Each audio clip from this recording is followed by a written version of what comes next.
Bismillah ar-Rahman ar-Rahim. Assalamu alaikum and welcome back to the After Maghrib podcast. It's a brand new week and that means we're having a brand new conversation. And I'm sure you're noticing by now, I'm not joined by my usual weekly co-host, Brother Ahmed Gokul. And that's sadly because a relative of his has passed away in Karbala as of today. May Allah bless his soul and inshallah we remember him and inshallah we remember all the marhumin around the world. In particular, Al-Hajj Abu Ra'ad Al-Silawi. Please remember him by reciting Surah Al-Fatiha. However, I am joined by a special brother of mine.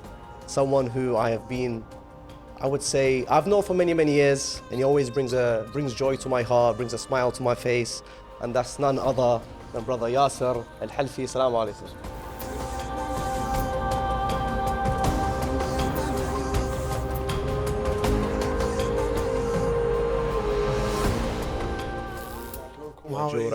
I'm well. I'm better now that you're beside me.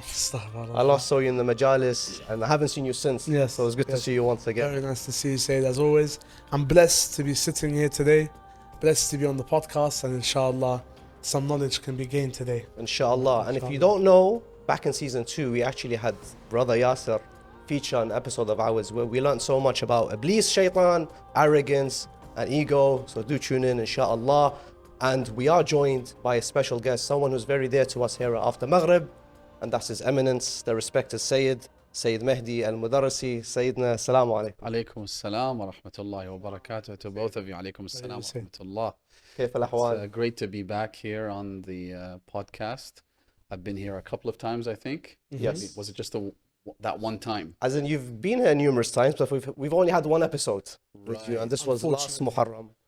That's so right. This will make it the second and inshallah third time lucky. Well, inshallah, it's great to be back for sure, and especially given the podcast's increasing popularity, and even more important than the popularity aspect, the benefit that it brings to so many people. We were having a conversation earlier about how you hear from people from far-flung places across the globe who tune in, they listen, and they have benefited from the content that you've been putting out. So you're certainly doing a service to the Imam of the time, inshallah, and I hope you keep it up for a long, long time, inshallah. Alhamdulillah, it's very kind of you, Sayyidina. But that's with the blessings of the brothers here behind the team. And Sayyidina, before we get into the discussion, you were here in London, well, not London, in Manchester.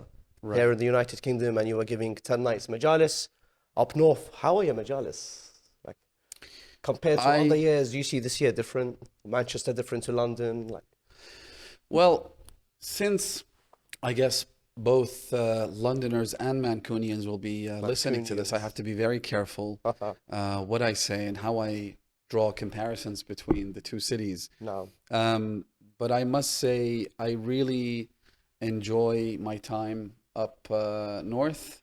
The community there is incredibly passionate and devoted to Imam Hussain alayhi salam. So is the community in London, don't get me wrong. But I definitely enjoyed my time. It was a great experience. I've been there many times before. No. That's why I keep going. I really like it there, and I like the community. I like the fraternity, the sense of brotherhood, and the devotion. I mean, it's so beautiful that, and I think you only get to see this in Muharram, that you see so many youth coming together to serve, not just to engage and listen and to perform the rituals, but they just show up to serve. And I have many stories of people who used to drive for about an hour and a half just to come to the majlis and stand there in the rain and help organize parking spaces and things like that.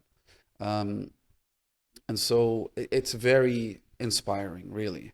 And I tell them all the time, I say, what I do is really easy compared to what you have to endure, in the sense that I just get to sit there in the limelight and recite the majlis and give my speech, whereas you have to put in all the hard work to make this majlis happen.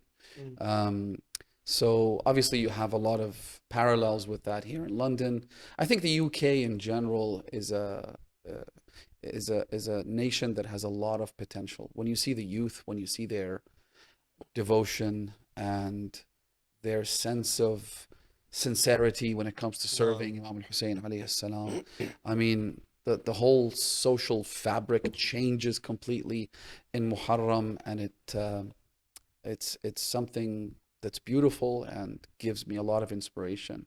And I think a lot of other countries could learn from that experience. So, mashallah, beautiful. It reminds me of normally here in London we have majalis throughout the year, whether it's Fatimiyya or commemorating al-Banin, and people actually fly in to the UK to experience the majalis and be a part of them. And the Yasser is always working behind the scenes with majalis. Alhamdulillah. Alhamdulillah. You have a lot of inside. So, somebody actually on that note, someone came to the majlis. I mean, they were coming from different towns and cities from the greater Manchester area. But one thing that stood out was a brother who came with his wife, and he said that we've been here for the last 5, 6, 7 nights or whatever it was, and we came from Guernsey. I'm like, where's Guernsey? And he said it's an island. Guernsey, yes. Is that how it's pronounced? Yeah. Well, they said Guernsey, so I think they know better. But anyway, no, because I'm not saying they're mispronouncing it. This is how I pronounce it. So they literally flew in for the majlis. MashaAllah. And that's the Right magnetism of Imam Hussain, isn't it? That people find a majlis, they can connect with the local community, and they'll go wherever the road takes them, essentially, just to be able to commemorate Imam Hussain alayhi salam. Yeah. Beautiful. So where did you fly in from? I flew in from Bayn al-Haramain. From Bayn al-Haramain. Muharram is a very important time for me, 100%. In terms of, I don't know, I just count down the days because I see myself every Muharram, I get closer to Imam Hussain, salamullah alayhi. In terms of this Muharram, I'll probably think, wow, I've reached the limit. Like, I love Imam Hussain max. But then next year, I find out, no, I love him even more now. And my motivation to serve grows. So alhamdulillah, every Muharram I try my hardest not to serve at one place but at multiple places, so that I can get a piece of thawab in every organization that serves the Imam, so that maybe it adds up and racks up for me. You know what I call that? I call that divine capitalism. Okay. The concept is, if you ask any financial advisor, let's say you have a sizable saving of $500,000 or $1 million or whatever it is, inshallah, don't forget, inshallah you'll be able to retire with a big fat bank account. But if you ask any financial advisor how you should invest your money, one of the most consistent pieces of advice is you need to diversify your investments. And so diversification within the realm of spiritual deeds and services to the Ahlul Bayt alayhimus salam, I believe is a great thing. Because some people might think that they need to be more focused when it comes to, like, especially if you're an entrepreneur, you're a businessman, you've got a lot of money and you donate to different causes, they sometimes feel that they need to focus their attention on one project or two projects.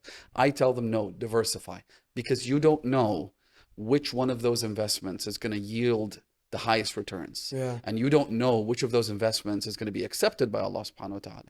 The hadith famously says that if people could see the number of deeds that are being rejected by God, they would assume that none of their deeds is being accepted.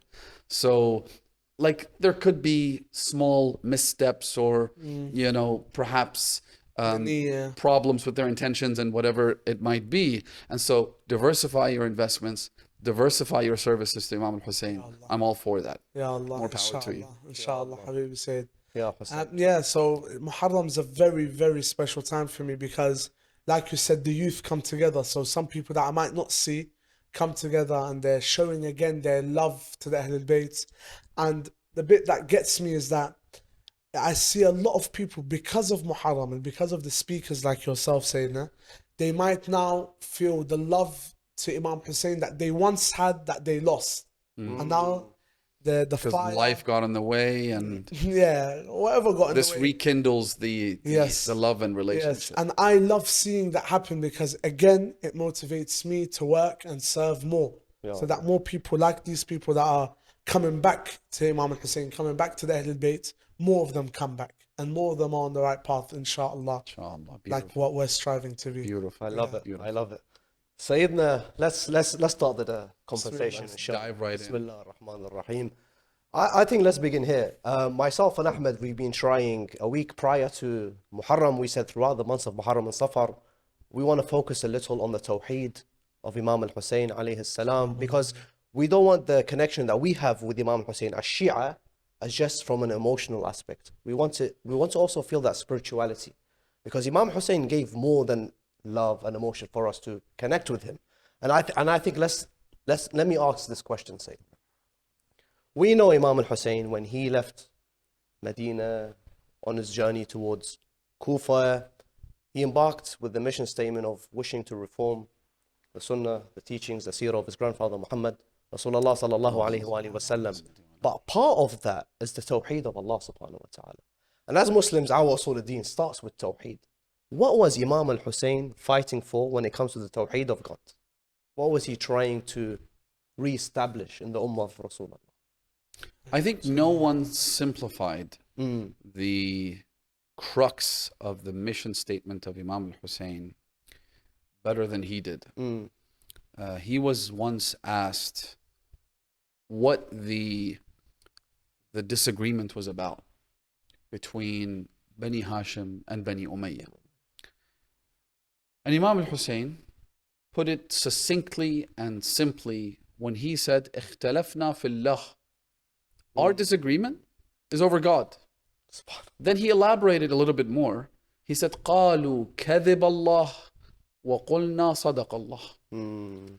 Their claim is that God has lied, or that belief in God is a lie. I mean, Yazid said it in the most blatant and shameless way when the blessed and severed head of Imam Hussain was brought to him in his court, when he recited this poem saying, and I'd hate to quote him, but again, this is a condemnation of Yazid by his own admission. He said, ليت أشياخي ببدر شهدوا نزق الخزرج من فرط الأسل. I wish my forefathers, my ancestors were here, where they could witness my triumph, my victory over the Bani Hashim, over the family of the Holy Prophet. لأهلوا, had they been here, لأهلوا واستهلوا فرحا ثم قالوا يا يزيد لا تشل. They would have said, they would have celebrated, and they would have applauded me for what I have done, and they would have said, good job. Then he said, لعبت هاشم بالملك فلا خبر جاء ولا وحي نزل. He said, Bani Hashim have been playing a football game in the name of religion, but what they were really after was dominion and government and wealth and power. فلا خبر جاء ولا وحي نزل. There was never any revelation. There's no hell, there's no heaven. It's all a lie. Yazid blatantly and shamelessly said this. Obviously, he was a little tipsy and drunk when he said it, which makes sense. But he was drunk and intoxicated not just on alcohol and the beer that he was consuming at the time, but also drunk on youth and drunk on power and drunk on victory. And that's what I think pushed him to make this admission in the clear view of thousands of people, including his own officials as well as foreign delegations. So Imam al-Hussain is alluding to this when he says, قُلْنَا صَدَقَ اللَّهُ وَقَالُوا كَذَبَ اللَّهُ. Our main point of contention with Bani Umayyah is that they're against God. They are, for lack of a better term, are trying to undermine God, whereas what we're trying to do is to establish the unicity of God, the oneness, the existence. and all the attributes of Allah subhanahu wa ta'ala. Our job is to teach it to people and help people reach this conviction, whereas Bani Umayyah are trying to do the exact opposite of that. Now, why this is important is because sometimes I feel people are too naive when it comes to analyzing the motivations of Yazid and Muawiya and Abu Sufyan and some of the other antagonists in this epic saga. And so they will assume that they did what they did to the Prophet and his family out of a desire to rule, right? To live in luxurious palaces and to have a massive circle of harems and women and whatnot. SubhanAllah, they were far from it. But it wasn't that. It was, again, made clear by their own statements. Muawiyah famously said to one of his own friends and cohorts that when his friend came to him and said, look, you're old, you're about to die, and you might as well do something good for your own relatives. I mean, Bani Hashim are your own blood relatives.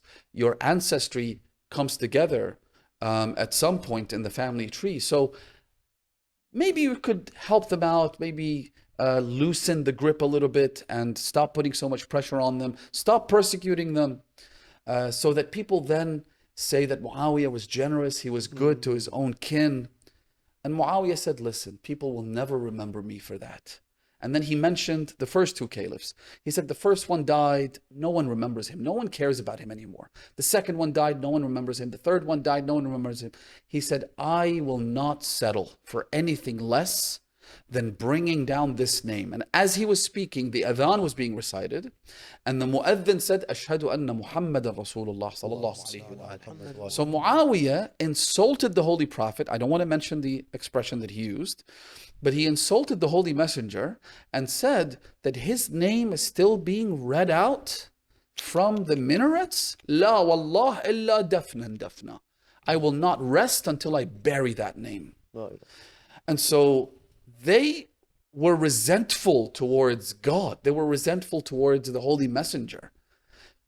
And so, as you were saying, on the other hand, the Ahlul Bayt, and in particular Imam Hussain alayhi salam, his entire mission was to revive the cause of God. And you see that. I mean, it's not just something that we say because, Imam Hussain was a Muslim leader. No, the Imam consistently, time after time, and on so many different occasions, made this crystal clear by highlighting the fact that my objective is to uphold the name of Allah subhanahu wa ta'ala.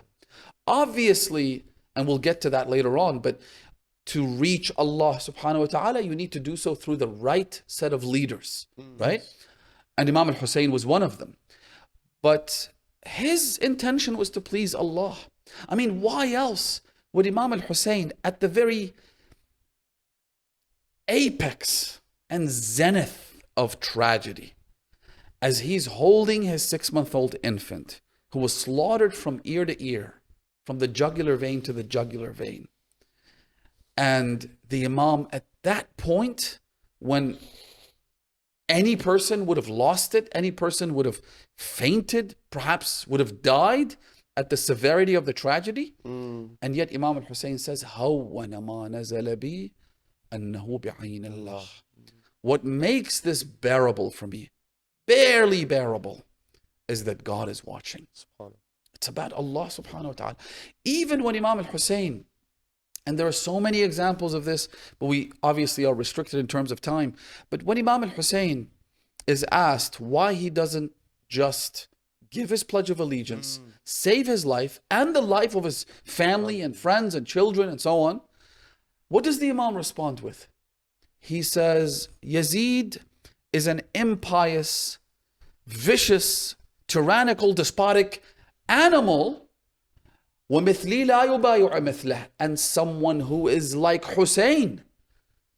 The position that Imam al-Hussein had would prevent him from the thought of giving into Yazid's rule. Then the Imam says, يَأْبَى اللَّهُ ذَلِكَ لَنَا وَرَسُولُهُ وَحُجُورٌ طَابَتْ وَطَهُرَتْ. He says, God wouldn't want me to do this. I can't do this in view of Allah subhanahu wa ta'ala, وَرَسُولُهُ, and his messenger, وَحُجُورٌ طَابَتْ وَطَهُرَتْ, which means that Imam al-Hussein at that point remembers his mother Fatima al-Zahra. Even though Imam al-Hussein became an orphan at the age of 5 or 6 years old. And yet he says, my mother wouldn't want me to do this. Fatima alayhi salam would be disappointed. My words, obviously. She would be disappointed if I ever did that. Why? Because Yazid is the embodiment of evil, and he is evil that is clear and apparent. It's not like Yazid, Muawiya, for example, was still trying to play this game where, doing his thing and trying to undermine the Prophet's religion, but doing so while pretending to be kind of a Muslim, right? It fooled no one, yes, except maybe the most naive and idiotic people at the time. But Muawiya was at least trying to pretend that he was still a Muslim. Yazid stopped pretending altogether. It was apparent, yeah. And so the Imam says, someone like that, God would not want me to give him any sense of loyalty or allegiance.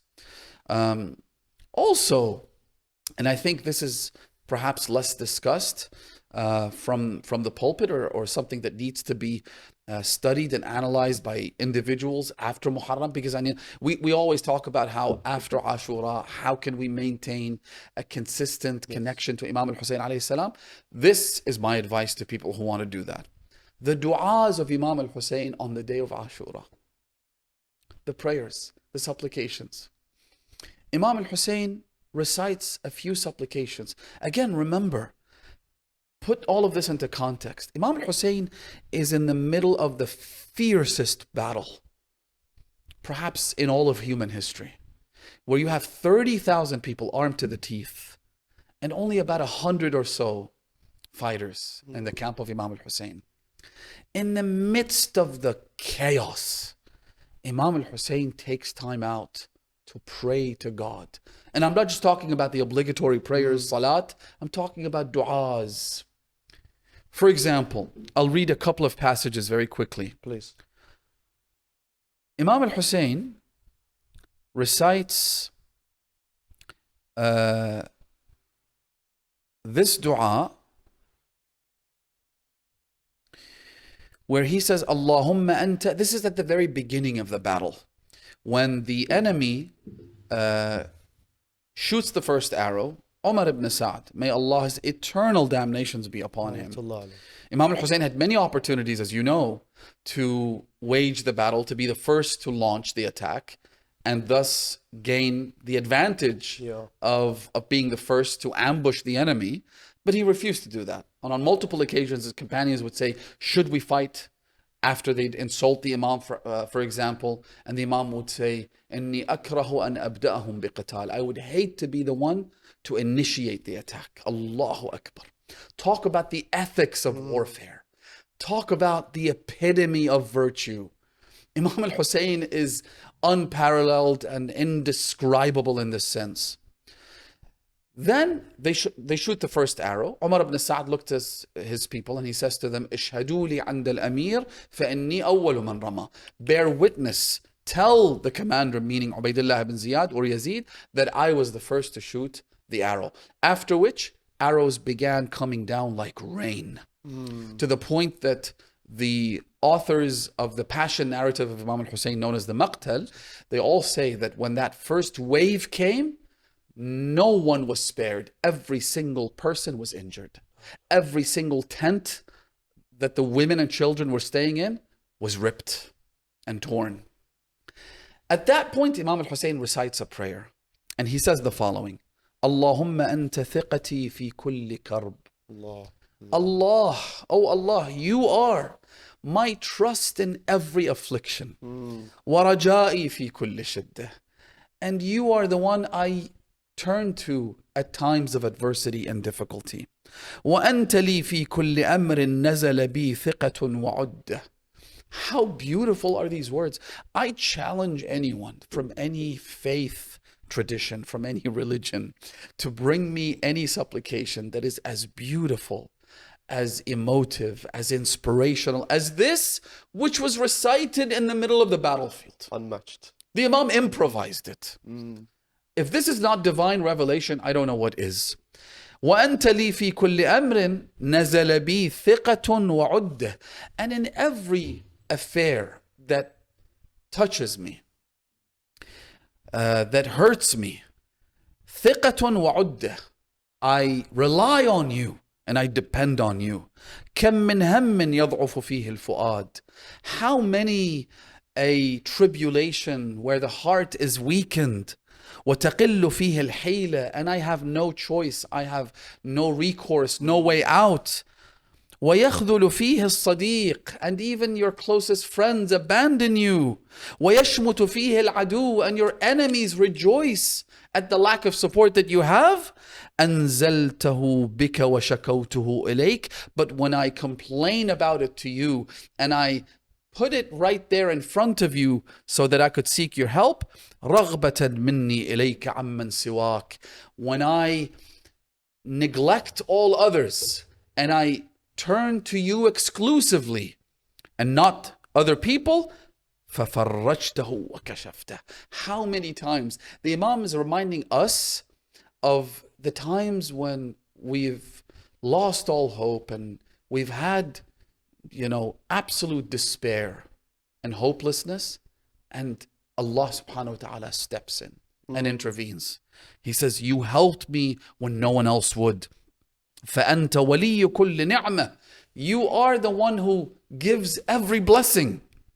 وصاحب كل حسنة ومنتهى كل رغبة. Talking about Tawhid and Imam Hussain.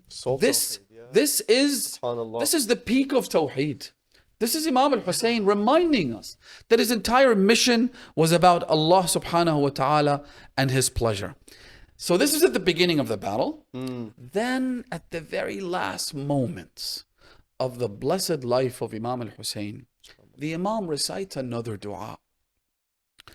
I don't know if I can go through the dua without turning this podcast into a eulogy and a maqtal for Imam al-Hussain.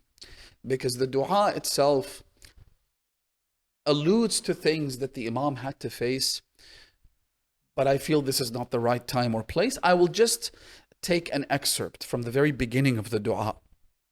Look at how beautiful this is. The Imam says, Allahumma muta'ali al-makan. And this is when the Imam was in the killing pit. Allahumma muta'ali al-makan. عظيم الجبروت شديد المحال غني عن الخلائق عريض الكبرياء قادر على ما تشاء.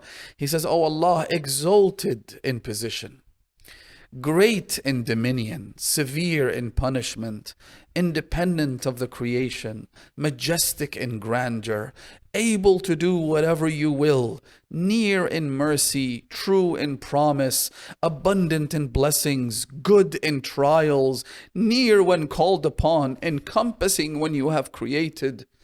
Think about the fact that Imam al-Hussain had lost Abil Fadl al-Abbas, he had lost Al-Qasim, he had lost Ali al-Akbar, he had lost Ali al-Asghar.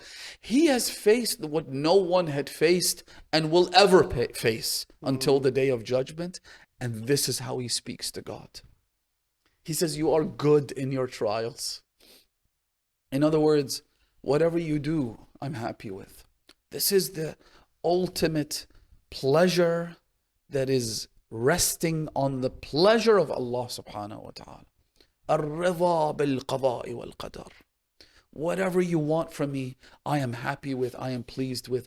Which is why in Dua Arafah, and again, we can't talk about Imam al-Hussain and Tawheed without referencing Dua Arafah. In Dua Arafah, Imam al-Hussain makes a truly phenomenal statement in which he says, Ilahi, in kunta qad radita anni, if you're pleased with me, fala ubali, then I don't care what happens to me. Who says that? Who puts himself in that position where it's like, oh God, I will take it no matter what it is, even if it's seeing the sight of my slaughtered 6-month-old infant, even if it's seeing my brother and my backer and my supporter and my one-man army, Abil Fadl al-Abbas, falling over his face, which had an arrow pierced inside his eye. I'm happy with it if that's what you want. Even if it means coming to near the body of his brother and saying, Al-an inkasara dhahri. Al-an qallat hilati wa shamata bi aduwi. Because when people lose a loved one, you spoke about our brother Ahmed, may Allah bless him, losing a family member. We've all lost a family member at one point or another. And I mentioned this in one of the lectures in Muharram. I said, when someone loses a family member, what happens is people come to them, they console them, they hug them, they embrace them. And yet when Imam al-Hussein lost his brother, the enemy surrounded Abu Abdullah and they began clapping and cheering, saying, لَقَدْ قَتَلْنَا الْعَبَّاسِ, which means that Hussein is all alone from this point on. Imam al-Hussein's conviction in belief in Allah, not just on a theoretical level, but on the level that makes him devoted to him unconditionally. There's nothing like it. Nothing like it. Except what you find in the life of other infallible members of this household. You know, Imam al-Hasan, Amir al-Mu'mineen, Rasulullah. Imam al-Hussein is just, he's a member of that club. And that explains why Imam al-Hussein and his remembrance and his commemoration is so grand and keeps increasing, keeps expanding, keeps getting bigger and bigger and more impactful, doesn't it? The fact that these rituals and these gatherings were always the target of every tyrant who came along and tried to test his luck with Imam al-Hussein, as my father says. He says every tyrant gave it a try, right? They tested their luck to see if they could stop this.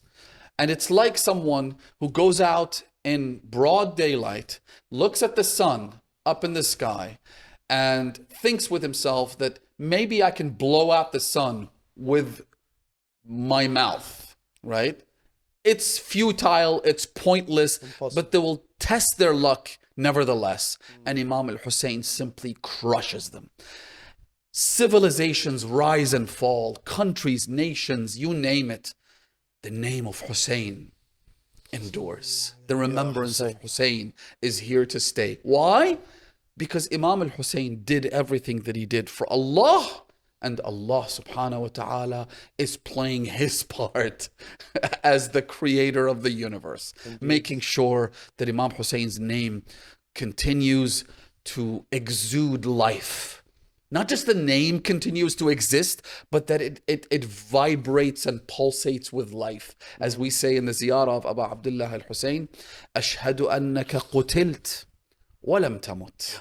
I bear witness that you were killed, because one of the misconceptions that the Bani Umayyah tried to spread at the time was, no, Hussein was not killed. He was exalted. He was lifted up into the heavens.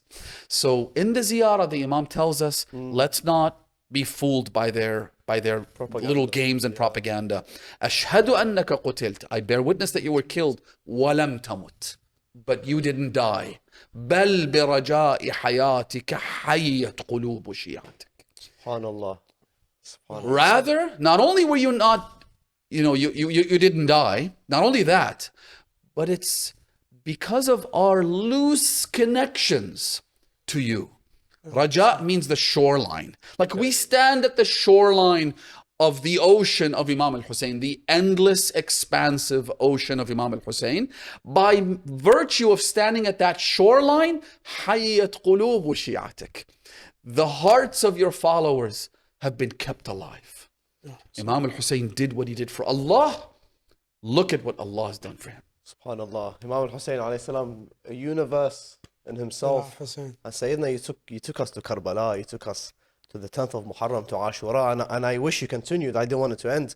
And the way you connected the dots with the Tawhid and the connection Abu Abdullah had with Allah Azza wa Jal, it makes me wonder, like, as a Muslim, as a inshallah from the Shia of Amir al-Mu'mineen, what are we doing with ourselves?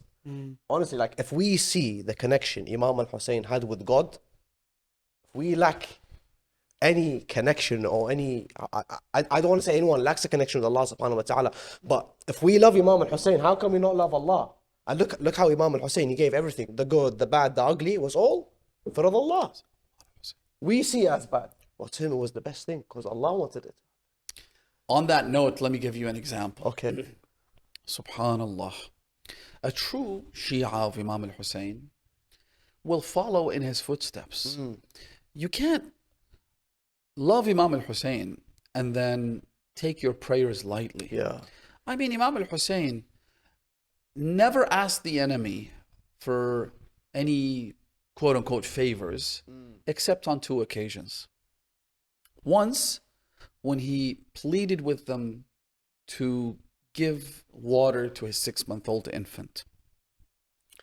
And the second time was when he asked them to pause the war for Salah. That's it. Those are the only 2 times that Imam al-Hussein asked them for anything.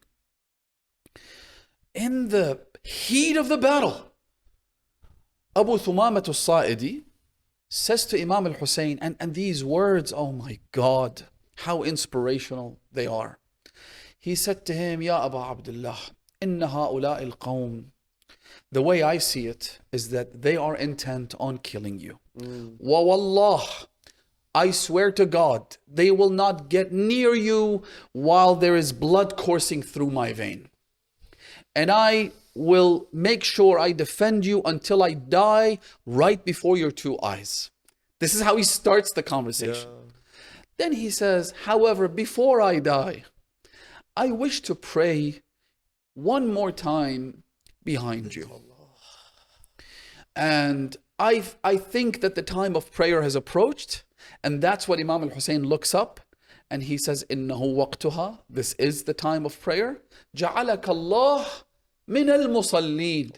Imam al-Hussein makes this prayer in response to this unwavering dedication to him. This incredible loyalty. What a great dua this is. Ja'alaka Allah min al-musallin.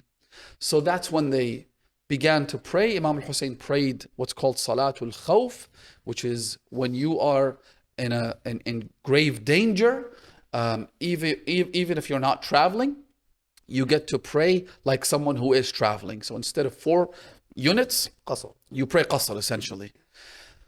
And in order to pray Salatul Dhuhr in only 2 units, Imam al-Hussein lost at least 2 loyal companions. Sa'id ibn Abdullah al-Hanafi was one of them. And he's the one who would block the arrows and the spears and the rocks and the blades biwajhihi wa nahrihi wa sadrih.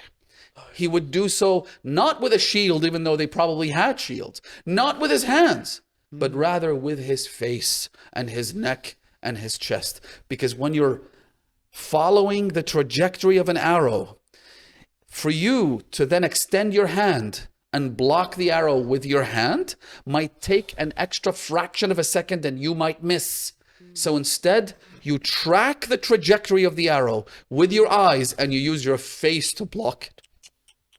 Which is why Imam al-Sadiq, when he visits the companions of Imam al-Hussein, he says, بِأَبِي أَنْتُمْ وَأُمِّي.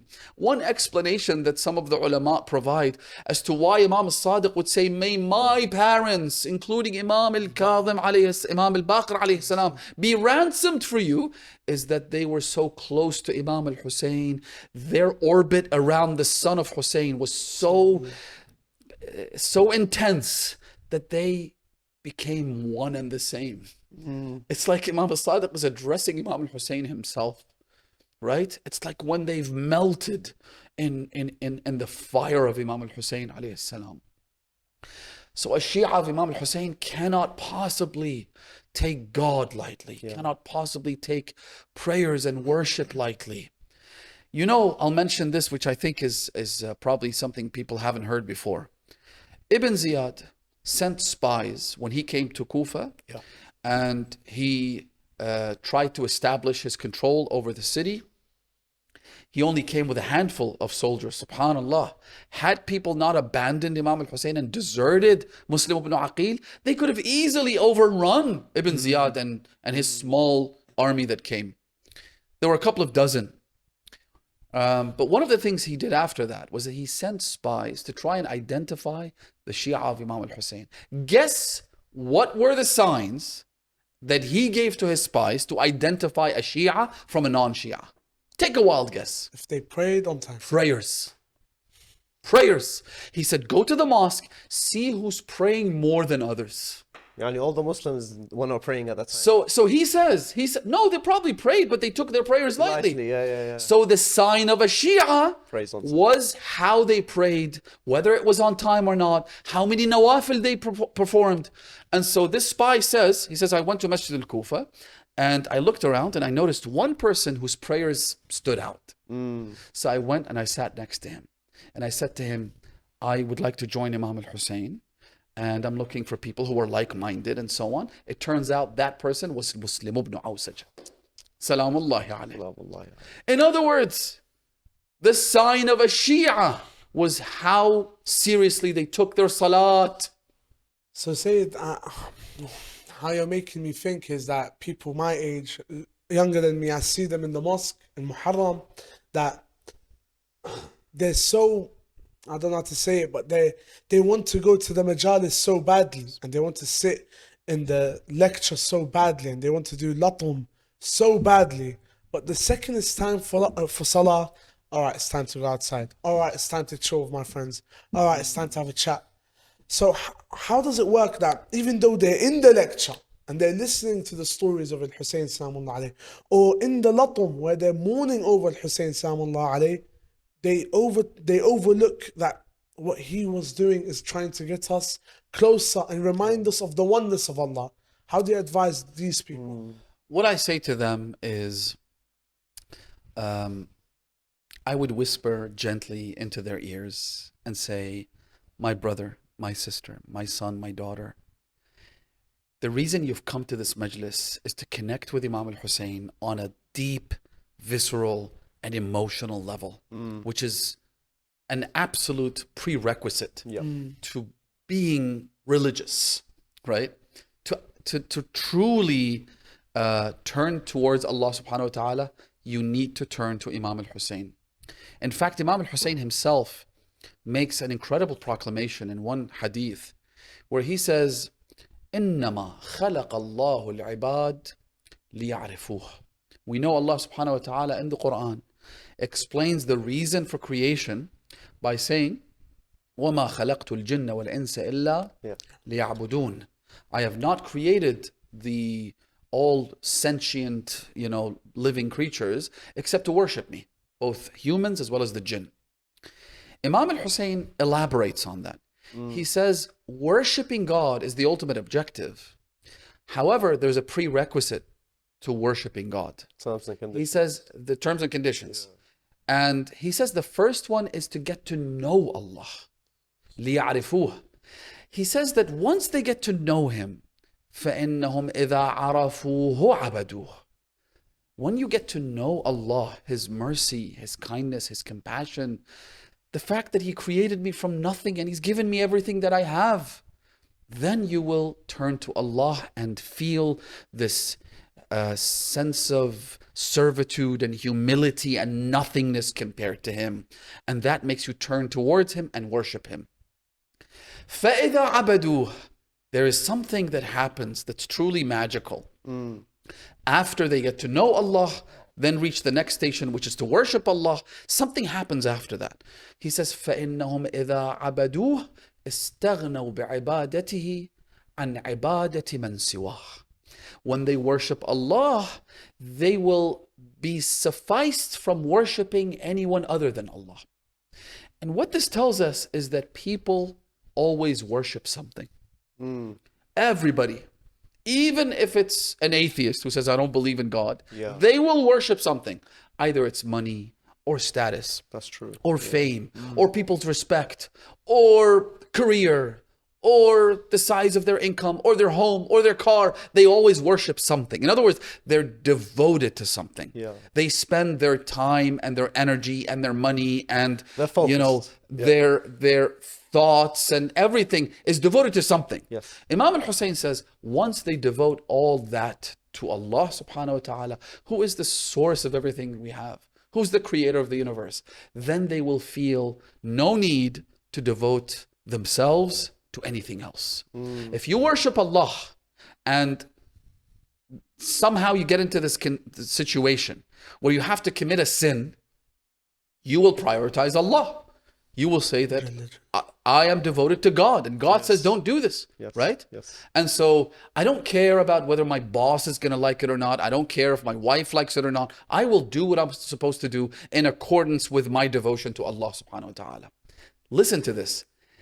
The person hearing this statement by Imam al-Hussein then says to him, he seeks more clarification. Because remember, Imam al-Hussein said that the condition or the prerequisite for worshipping Allah is to get to know Him. So he asks a very pertinent question. He says, well, how do we get to know Him? He says, بِأَبِي أَنْتَ وَأُمِّي يَا أَبَا عَبْدِ اللَّهِ كَيْفَ هِيَ مَعْرِفَتُهُ. How do we get to know Allah? The Imam says, مَعْرِفَةُ كُلِّ أَهْلِ زَمَانٍ لِإِمَامِهِمْ. The gnosis of every group of people living at any given time towards the Imam of their time. In other words, when you get to know the Imam of your time, you get to know Allah subhanahu wa ta'ala. When you get to know Allah, you worship Him. When you worship Him, you become self-sufficient. This leads to another question then, Sayyid. Sorry, Sayyid. No, please. It leads to another question then. How do we use the story of Imam Hussain alayhi salam, the story of Karbala, to draw a link to Imam al-Mahdi Ajjallah ta'ala al-Fajr al-Sharif? Before I answer that, that's a very good question. But before I answer that, let me try and just tie up some loose ends from your previous question, which is that if you find someone who's lacking in terms of their religiosity and their religious practices and so forth, my advice to them is, when you've gotten to know Imam al-Hussein alayhi salam, learn from him. Don't just listen passively and experience the emotional outpour, which is incredible, which is absolutely necessary, as I said. Is there. The thawab is there, the connection's been made. Like when you cry for something, you've established a connection that is so real. Yes. It's genuine, it's true. It's true, yes. It's not fake, it's not manufactured, it's not, it's so real. And that should then take you to the next level, which is, okay, this is who Imam al-Hussein was. Imam al-Hussein was God's sacrifice. Imam al-Hussein did everything he did for the sake of Allah subhanahu wa ta'ala. Now, how can I get closer to him? As I said, Muslim ibn Awsaja became Muslim ibn Awsaja because he had built an entire lifetime of connecting with Allah subhanahu wa ta'ala, praying, worshipping, and being loyal and devoted to the Imam of his time as well. So that's when the call is made. That's why when the call is made, who is the first person to show up? Muslim ibn Awsaja, right? And so he joins Imam al-Hussein and gets killed on the plains of Karbala and receives the highest accolades that anyone could ever achieve. Not only is he someone who gets martyred for the sake of Imam al-Hussein, but he is then raised back to life in the time of Imam al-Mahdi, hence the segue into your question. The connection between the Imam of our time and Imam al-Hussein is so bold and so saturated and so clear, it stares you right in the face. And that can be discussed on numerous levels, but one quick thing that I'll mention is that it's no accident that when the 12th Imam, the awaited savior, the one who will cleanse the world from oppression and injustice and fill it with justice, kindness, goodness, and equity, his slogan is Ya li'tharat al-Hussein. Imam al-Zaman, may Allah hasten his reappearance and bring comfort and solace to his heart that's been bleeding for the last 12 centuries over his grandfather's tragedy, Imam al-Hussein. وَلَأَنْدُبَنَّكَ صَبَاحًا وَمَسَاءً وَلَأَبْكِيَنَّ عَلَيْكَ بَدَلَ الدُّمُوعِ دَمًا.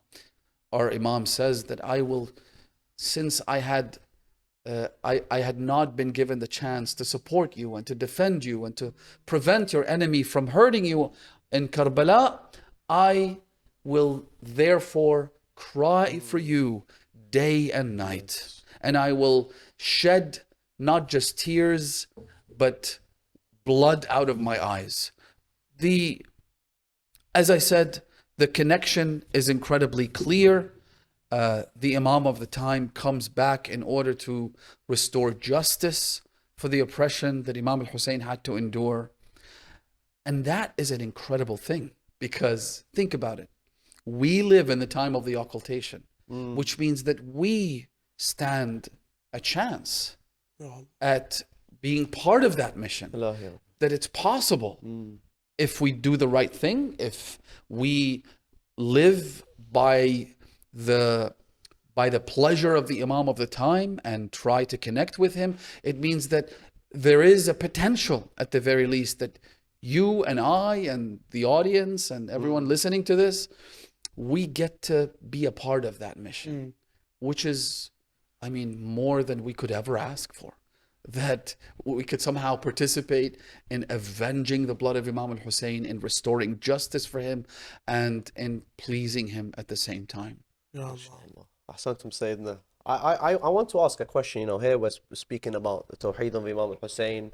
For us to build a connection with Allah subhanahu wa ta'ala, we have to understand Hussein, and now the narrations of, if you really want to understand Allah, you have to go through so many different steps leading back to Imam Sahib al-Asr wal-Zaman. And if we want to know God, we need to basically learn from the Imam of our time, Ajallah Ta'ala Farj al-Sharif.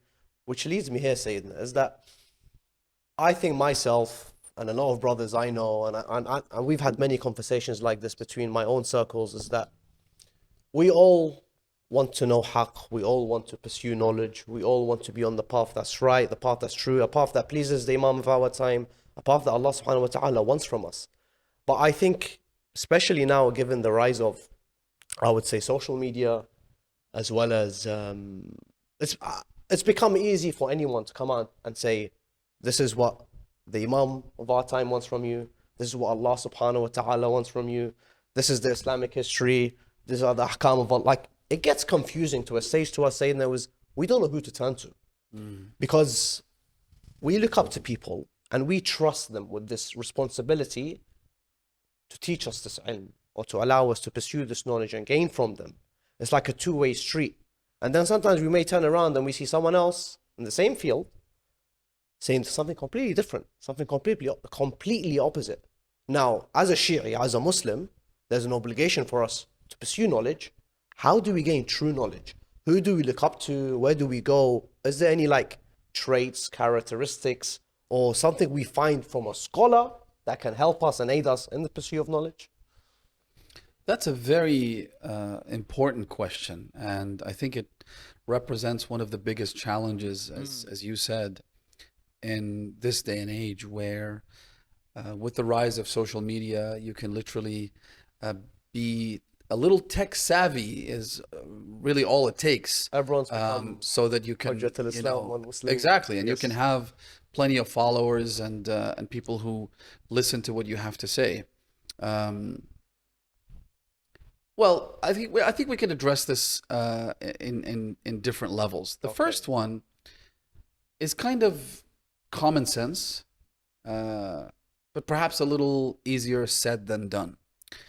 And that is that every single one of us has to be equipped with a basic level of knowledge about religious matters, such that we're able to discern and distinguish between a righteous, godly scholar and someone who is,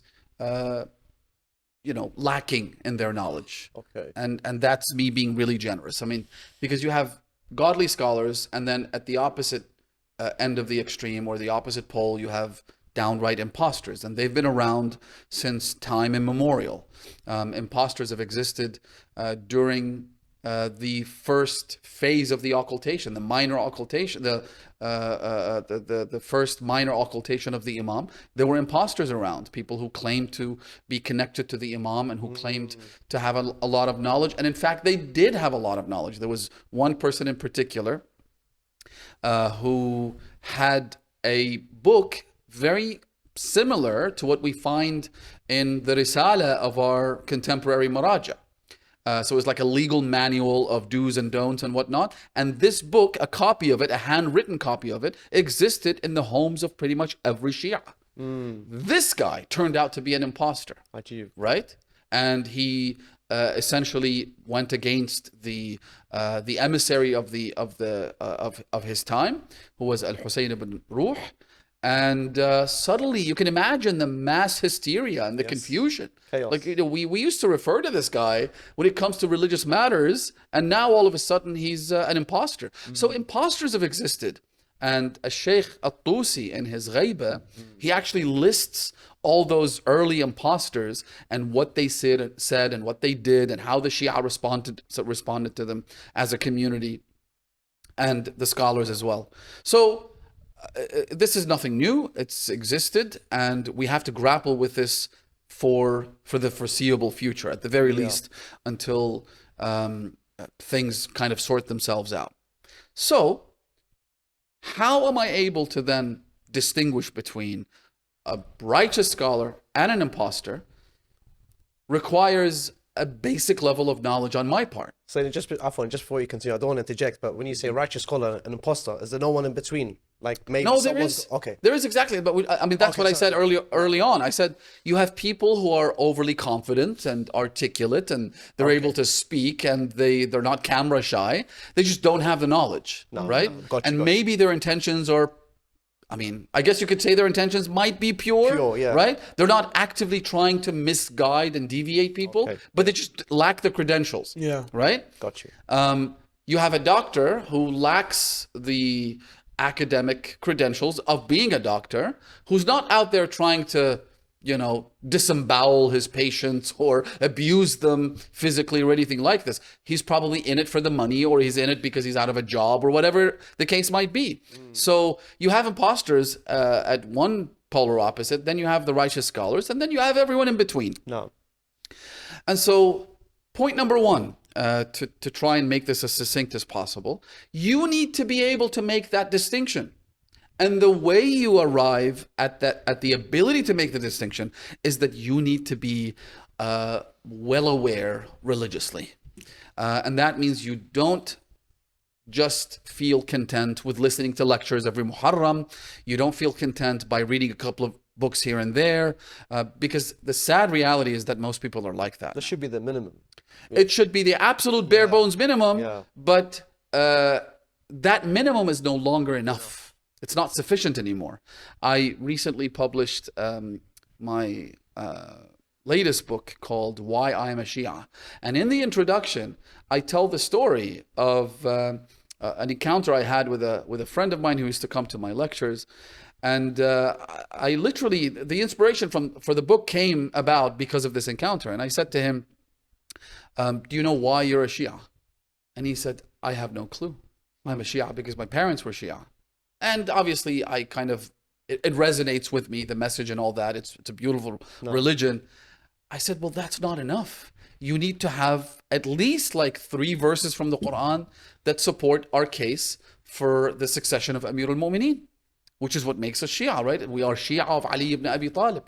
Well, why is Ali ibn Abi Talib the true successor of Rasulullah? Why was he superior to everyone else? Why was he the sole candidate for the Khilafah? Do you know any verses to back up this claim? Do you know any hadith that might back up your claim? Do you have any rational arguments? And he's like, no, I literally have no clue. And so I wrote the book in response to that. So as a Shia, you can no longer be content with being a layman. Okay. That's not enough anymore. Why? Because you have so many conflicting ideologies. You have so many interactions with people from different walks of life, different religions, different faith traditions. It's not enough anymore. You need to constantly read, and you need to read with the supervision of a scholar. Yes. So not just read anything, And you need to listen to scholars with advice being taken from a learned scholar, and not just listen to anybody. So it can't be done alone, because I've seen like there's this rise, Sayyidina, where people pursue knowledge on their self, and they, I'm not gonna say they know better, but they seem to know better than everyone else. Like, Right. Yeah, I don't want to give I examples. think that's because they have the art of speaking, maybe more than the knowledgeable person. No, I mean, like, I've seen this trend. I've genuinely seen this. Like, I've interacted with many people where they've spent a year or two doing research in Islam themselves, and now every other scholar they brushed aside, and is their way of the highway. They're the best. Yeah. Yeah, so my question to them is, where do you begin? Which book do you read? Yeah. Do you know the different, primary sources, for example? Do you know the secondary sources? If you're going to read into history, for example, which history books are you reading? Because every historian leaves their fingerprints on, their version of history, if you like. And so if I'm going to start reading just for the sake of reading, then it's going to be a very confusing labyrinth. It's a minefield, is the best description I can provide. It's a minefield. You don't know when you're going to step on a mine and it's just going to explode in your face because you read the wrong book or you watched the wrong speaker. So it's very confusing. Yeah. So if you are going to read, you need to do so with advice and supervision and a plan that's provided to you by a learned scholar themselves.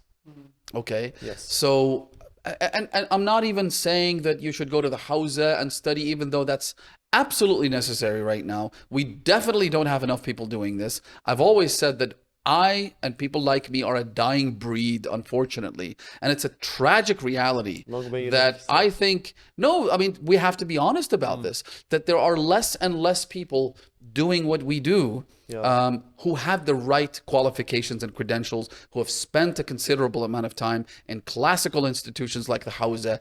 Unfortunately, this is becoming a less appealing, less glamorous type of career, for lack of a better term. But I'm not even talking about that. I'm saying that the general public, right, the regular Shia, need to read and study and do so with the supervision of a scholar who knows, how to navigate this minefield. So that's one thing. No. You need to reach this ability on your own. You can't rely on other people. Amir al-Mu'mineen famously said this on multiple occasions. One was in the Battle of Siffin or Jamal. Another was at another time when one of his companions by the name of Al-Harith Al-Hamdani, and I did a whole series about this last Fatimiyya. Al-Harith Al-Hamdani came to the Imam and he said to him, Ya Amir al-Mu'mineen, I'm confused. I don't know where to go. I don't know which direction to take. I see people saying different things and they're all conflicting and clashing, and I don't know what's right and wrong anymore. The Imam said to him, Waylak, woe unto you. And he put his finger right on the problem that he suffered from. He said to him, your problem is that you follow other people's opinions. In other words, in order to tell who's a righteous scholar and who's not, right? You ask around, you conduct a survey, you go by the rating on, if there was a website which rates the scholars, you go by ratings. You can't do that. The Imam said to him, Inna deen Allah la yu'khadu birrijal. God's religion is not derived by the opinions of men, meaning people, right? Wa innama bi'ayat al-haq. You have to have proof. It's an evidence-based approach, right? You want to know what God's religion is? You need to have evidence for everything that you believe in, right? When it comes to the branches, as we say, when it comes to matters of jurisprudence and whatnot, obviously not everyone can do this. This is a more difficult and more rigorous process where it's something that requires expertise, right? No. But when it comes to aqa'id, you need to be able to arrive at those conclusions with the right set of evidence. And so the Imam says, don't follow other people's opinions. Don't just go by whatever happens to be popular at the time. وَإِنَّمَا بِآيَةِ الْحَقِّ, the sign of the truth, meaning evidence. Yeah. So that's the first point. The second point is, there are telltale signs that, once identified, can help you distinguish between a righteous scholar and someone who's not. I talked a little bit about this in my previous series in the month of Muharram, where one of the things I mentioned, for instance, is when you see a scholar who's constantly trying to provide concessions and compromises in religious matters, that's usually a suspicious sign that this person doesn't have my best interest at heart, right? If this scholar's job becomes all about saying, oh no, don't worry, this is halal. I know all the other scholars say it's haram, but don't worry about it. It's okay. Loopholes, making your life I found a new loophole, or I found a new understanding. I have a new novel way of reading the literature, whether it's the Quran or Hadith, that tells me that dogs are no longer impure. Right? Because I rely on the story of the people of the cave. And I mean, look at how loyal their dog was. And I'm sure he was super, cuddly and friendly as well. And so how could a dog be impure when you have all these verses about this loyal dog that they took along with them? It's ridiculous. Yeah. But you know that what this aims to do is to make religion more appealing, so that they could have more followers, so that they could have more likes, more views, and ultimately more money and more status. When you see a scholar trying to provide concessions, that's usually a very good sign that, hang on a second, this guy at the very least is not practicing caution. He's not being cautious. One of the Maraja once said something interesting. He said that you look at the fatwa and you read through it, and to you it's just a fatwa, it's a legal opinion. Yes. He said, but what you don't realize is that the hand of the marja' who was writing the fatwa was shaking. This marja' has to, like, for example, and this is something that happens within the scholarly circles in the Islamic seminaries, they will debate a matter for weeks. Is this like Bahth al-Kharij? In Bahth al-Kharij, for example, they will debate this issue, and it could be like the most peripheral, most marginal issue. They will debate it for weeks, and then in the end, the marja' will say, this is my opinion, which is like a rather new and innovative kind of opinion. But when the marja' publishes his legal manuscript, his legal opinion in the form of a fatwa, he will revert back to the cautionary position. In other words, he will take into account the views of other maraja. So if I'm the only one who has this opinion, there might be something wrong with it. Because why have I found something that other scholars for the last 14 centuries have missed? Yes. Right? Yes. Maybe they didn't miss it. They just had a different view of it. And I'm not reaching the right conclusion. And so they will revert back to the cautionary position because of that, or they will revert back to the cautionary position based on what they call siratul mutasharri'a al-muttasila bizaman al-ma'sum, which basically means that if you look at all the previous religious people, right? Forget the scholars, all the religious, devout, pious individuals in our history, going all the way to the time of the Imams, or close to the time of the Imams alayhimus salam, they would practice this particular action in a specific way. This is usually a very good sign. This is how it's supposed to be. And even if I develop or innovate a new opinion, right, I would rather just stick to the tried and the tested, right? If it's not broken, why fix it? This is something that people have done for eons, for centuries, yes, right? Then it's probably closer to what the Imam wants from me. The reason I'm saying all of this, and I know we could have debates about this until tomorrow afternoon, but the reason I'm saying all of this is because... After Maghrib. Or after Maghrib, exactly. No, that's another podcast. Yeah. Afternoon. So the reason I'm saying this is because you need to take into account caution. And you need to consider the fact that God's religion is not something to be played with or tampered with. And if you see a scholar who's giving you concessions left, right, and center, and basically rubber stamping our lifestyle, you got to be a little careful with him. Another thing that the Imams alayhimus salam himself have stressed over and over again is when you see a scholar whose pursuit of the dunya is uncharacteristic and unlike what you see in righteous, godly ulama, right? يطلب الدنيا. He's not zahid, he's not an ascetic. One of the signs of a righteous faqih, and obviously if you're just a speaker, you might have a different set of rules that apply to you. But when we're talking about fuqaha, about the people who give you access to your religion, yes, right? One of their signs is they have to be ascetic. They have to be disinterested in the dunya. If you see them like buying properties and, you know, having like luxury cars and a luxury lifestyle and so forth, that usually tells you, you better switch maraja, right? You better find someone who's not interested in the glamour of this dunya. And I think to an extent that kind of, it trickles down to the ulama that we interact with on a daily basis. So not the level of the marja, but even the ulama who are like local scholars and whatnot. If you see them too immersed, too engrossed in the dunya, again, there's a beautiful hadith, I think, by Prophet Isa alayhi salam in our traditions, in which he says, Ad-dunya, I'm paraphrasing here, the dunya is the disease, and the scholar is the physician.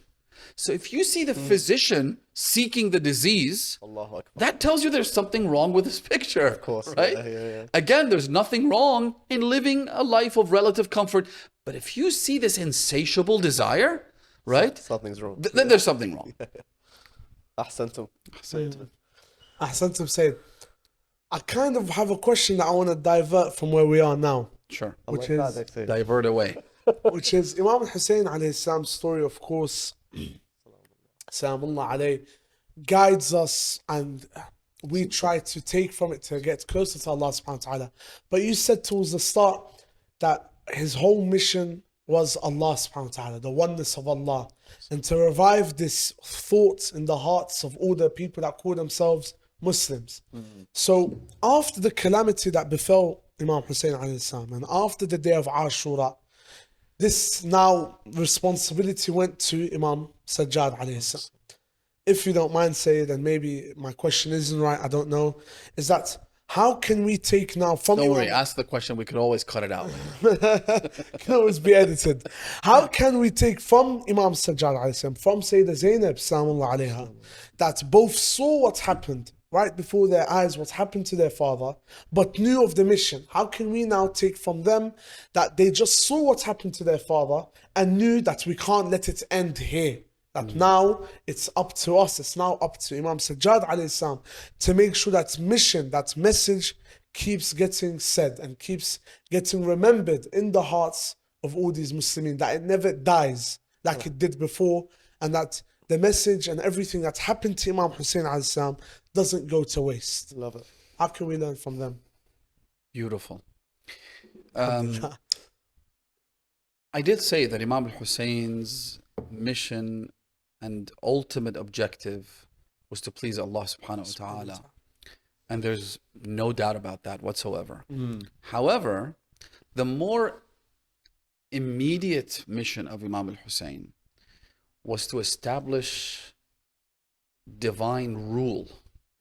In other words, it was about imamah. Yes, it was ultimately about Tawhid. But as I mentioned in the hadith of Imam al-Hussein himself, that for you to reach Allah subhanahu wa ta'ala and to get to know Allah, you have to get to know the Imam of your time. Which means that the long-term objective, for lack of a better expression, was God and His pleasure. But in order to do that, the Imam had to establish imamah. Because, and I say this because you do find people here and there saying that Imam al-Hussein died for Salat, Imam al-Hussein died for Zakat, and that's wrong. I think it's an inaccurate description of Imam Hussein's objective. We say in the ziyarah, أشهد أنك قد أقمت الصلاة. You upheld prayer. Without you, prayer would cease to exist. Which is why they say that senior maraja' would pause just before takbiratul ihram and they would whisper something. And so their students would say, what did you say? Is there like a prayer or a dhikr or something that we have to say that's recommended before we enter the state of salah? And he would say that I would whisper, Sallallahu alayki ya Aba Abdullah, Allahu Akbar. Why? He said, because my salah would cease to exist. In fact, prayer itself wouldn't exist without Imam al-Hussein. And so I am merely acknowledging Imam Hussein's role in reviving and in keeping the remembrance of Allah subhanahu wa ta'ala alive before entering into the state of prayer. So that's the ultimate objective. But to get there, Imam had to be established, meaning divine rule over the world. And as I was saying in the ziyarah, we say, أشهد أنك قد أقمت الصلاة وآتيت الزكاة وأمرت بالمعروف ونهيت عن المنكر. You did all of this. However, why was the Imam himself killed? The ziyarah of Arba'in has a statement which provides a lucid explanation of that. We say, وَبَذَلَ مُهْجَتَهُ فِيك. He gave. Muhja is the blood that is inside the heart. Not the blood that's in the veins or the rest of the body. The actual,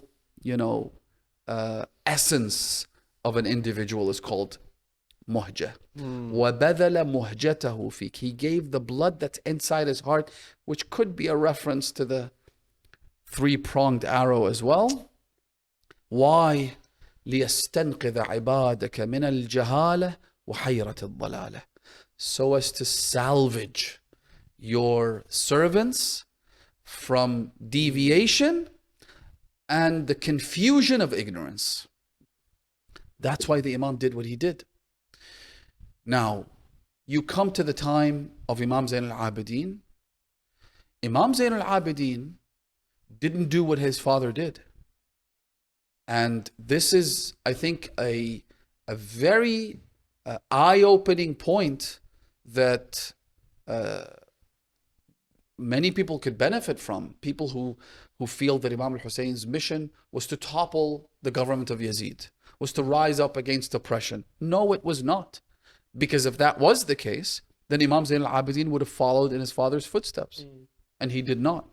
And Imam Zayn al-Abidin was an infallible, inerrant vicegerent of Allah subhanahu wa ta'ala. Are we not saying it was part of his mission? Yeah, so obviously there are different pieces of the puzzle that had to have been put in place for this mission to reach its fruition. No question there. But if we acknowledge that the objective of Imam al-Hussein was to establish imamah in order to please Allah subhanahu wa ta'ala, then Imam Zayn al-Abidin did do that.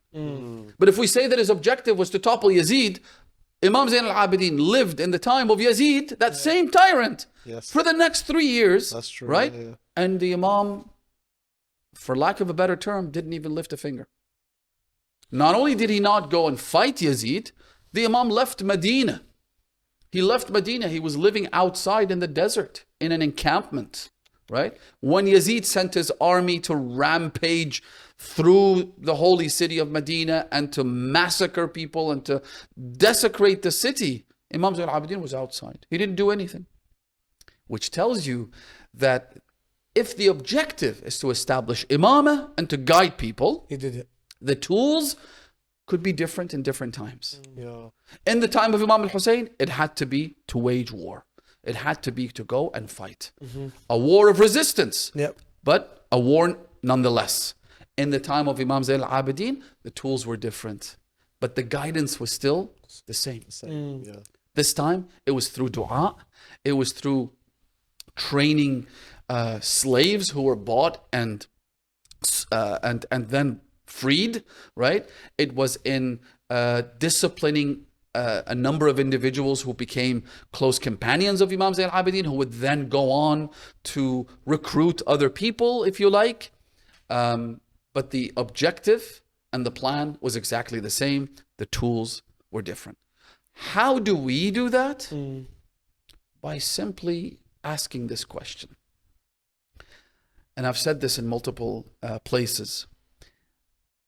One of the statements that was repeated over and over again by multiple companions of Imam Hussain on the day of Ashura, including Sayed ibn Abdullah al-Hanafi, was when Imam Hussain came to them at the last moment before they breathed their last, they would utter this statement: Awafait, Aradit. Have I been loyal? Have I fulfilled my pledge to you? Are you pleased with me? Are you happy with me? Imagine if we ask this question every single day, whether it's in the morning or at night before we go to bed. Awafit, Ya Hujjat ibn al-Hasan, Ya Sahib al-Zaman, Aradit. Are you pleased with my conduct today? Are you pleased with how I treated my father and my mother? Are you pleased with how I treat my wife or husband? Are you pleased with how I try to raise my children? Are you pleased with what I do for a living? Are you pleased? Are you pleased with me? On the balance of things, right? The day has passed. I've done so many things. I've said so many things. Are you now pleased with me? Have I fulfilled my pledge to you? This is a life-altering statement. It transforms your actions and how you lead your life in the most profound manner. And I think that sums it up. We could talk about, fulfilling our religious duties. We can talk about all those details, but I think this will give you the answer in a nutshell. Ask yourself every day, Awafait, Aradit. Ahsantum. I need to recheck my connection with the Imam of our time, because I truly believe sometimes we forget he's living, he's breathing, and we can communicate with him on a daily basis. May Allah allow us to have better ma'rifah than the Imam of our time, inshallah. And Sayyidina, I know we've taken so much of your time, and I think as a final, it's been a pleasure. Point from me, Afwan Sayyidina, is that the Ziyarah of Arba'in is coming up. Is there any words of advice you can give to everyone listening and watching of why they should go on this journey of love towards Karbala as a final point? If you've never been to Ziyarat al-Arba'in, you're missing out on an experience like no other. If you've been to Ziyarat al-Arba'in, you know what I'm talking about. You've caught glimpses of that. Ziyarat al-Arba'in is the closest resemblance to the time of the reappearance of Imam al-Zaman. Like, if there is anything we can point to and say, the world is going to be a much better place with kindness and generosity and love and fraternity, and people, being hurt but not feeling hurt because of the incredible bond of brotherhood that exists between all of us. That's Ziyarat al-Arba'in. And it's a time of connecting with Lady Zainab alayhi salam. If you ask the people who walk through the marshes and through the rough terrains and through the mountains and endure all this difficulty and pain to reach Imam Hussain alayhi salam, why do you do this? Especially the villagers, especially, the more, I guess you could say, the simple people who not only walk but also serve the Zuwar of Imam al-Hussain. If you ask them what their motivation is, they'll say, Nwasi Zainab. We're here because Zainab walked. We're doing this because Zainab did it, and we're simply walking in her footsteps, and we're making a statement. The statement is, we see you, we feel you, we hear you, and we wish to feel just a tiny fraction of the pain that you felt, even though there is no comparison. When they walked, they were being pulled by chains and ropes, and they would pull the rope so that the first child who's tied by that rope would walk faster, and all the children that were tied to the same rope would fall like domino bricks. And they would lash them and beat them and insult them. When we walk, you're welcomed by these makeshift tents and these mawakib, and you keep hearing this halab zuwar Abu Ali, halab yo. There's no comparison. But I want to feel just a tiny bit a fraction of what they felt. If there's a little pain, some blisters in my foot or some heat or whatever it is, that's why people who walk, you ask them, they couldn't care less. They couldn't care less. Ziyarat al-Arba'in is by far the greatest sha'air of the day. Allah says, ذَلِكَ وَمَنْ يُعَظِّمْ شَعَائِرَ اللَّهِ فَإِنَّهَا مِنْ تَقْوَى الْقُلُوبِ. Whoever honors and glorifies and amplifies the signs of Allah subhanahu wa ta'ala, that is a sign of the piety that is in the hearts. You wish to exhibit the signs of piety, to gain piety, participate in Ziyarat al-Arba'in. It's not even optional at this point. It's not even optional. That's why Maraja, before you, they actually had fatwas that visiting Imam Hussain is wajib. And we have a hadith from the Imams alayhimus salam who say that if you don't visit Imam Hussain, faqad jafah. Jafa is when someone does a favor to you and you shun them. Imam Hussain has done the greatest favor to all of us. And for someone to now, in this year, in 2024, tells me that, oh no, I still haven't visited Imam Hussain. That's shameful. I'm sorry to say this. Shame on you. Shame on you. And shame on you. I'm not trying to make you feel bad. I'm just saying you're losing out. Wake up. Yeah. Wake up. Go. And so my suggestion is you go to ziyarah, and not just any ziyarah, but ziyarat al-Arba'in. And not just next year, but this year. Right? Don't postpone. Don't delay. Make the decision right now. Book your tickets. Go down there. You'll thank me later. Ya Allah. Ahsantum Sayyid. I've not said it better. Honestly. I can't wait counting down the days. I'm just thinking now, inshallah, may Allah grant us the opportunity. Hopefully we'll walk together. We'll be walking together at some point, whether we're actually physically together or not. Inshallah. But inshallah. This year, next year. Get to see you there. Inshallah. Sayyidina, we took a lot of your valuable time. I learned so much. We benefited so much. Bless you. And I really hope that we have a better understanding for everyone that's listened throughout this conversation of the connection we need to have with Allah subhanahu wa ta'ala. And if you have anything else. Just one more question, Sayyid. I'm joking. Thank you so much. Honestly, it was my pleasure being here. Thank you, Sayyid. Pleasure having you, as my I've always been behind the camera. co-panelists. Yeah, it's a bit weird, but alhamdulillah, it went very well. And honestly, couldn't have asked for a better episode. I learned a lot. And again, I reiterate that I thought I loved Imam Hussain to the max. But after today's talk, I've loved him more. There's more. I've loved him more. May Allah increase the love of Imam Hussain in our hearts. إذا أراد الله بعبد الخير قذف في قلبه حب الحسين وحب زيارته. The more Allah's love is endless and infinite. So the more Allah loves us, the more He plants the love of Imam Hussain in our hearts. The more Allah wants to increase goodness in our lives, in both this world and the next, He increases the love of Imam Hussain. Habballah man habba Hussaina. Sayyidina, just finally, your book, where can we find it? How can someone purchase it? It's on Amazon. It's the only outlet, the only platform that has the worldwide distribution capabilities, and so it's available on Amazon, but you'll be able to find that and all the other titles on Amazon. Ahsantum. Shukran Sayyidina. Thank you for your time. Thank you so much. My pleasure. Brothers, sisters, wherever you're watching from around the world, inshallah, you benefited from today's conversation. I know I did. And I generally ask you, if you loved this conversation, share it with someone you know, a family member, a friend, so everyone, inshallah, can learn and benefit from the wisdom and the ilm of Sayyid Mahdi. May Allah protect him. Ya Rabb al-Hussain. بحق الحسين اشفي صدر الحسين بظهور الحجة والسلام عليكم ورحمة الله وبركاته.